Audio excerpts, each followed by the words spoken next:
આ તો પછી હું લેવા મગજ બગાડે છે યાર. ના પૂછીશ મને, મૂકી દે.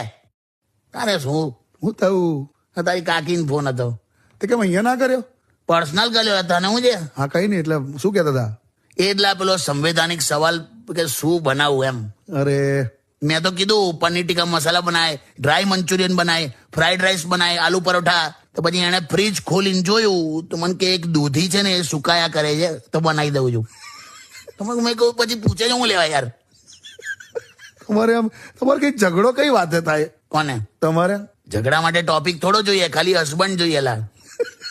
અને તું ઓબ્ઝર્વ કરજે, હા ઝઘડો થયા પછી વાઈફ હોય ને, હા વાઈફ આમ હસબન્ડ ની પાસેથી એ રીતે પસાર થાય હા જાણે પ્લેટફોર્મ પર વગર અટકે રાજધાની સડસડાટ પસાર ના થઈ જાય, હા એવી રીતે જતી રહે આપણી બાજુમાંથી. બોલ. પછી દરવાજા જોર જોરથી બંધ કરે ને આખા પગે ધબ ધબ ધબ ધબ ચાલે.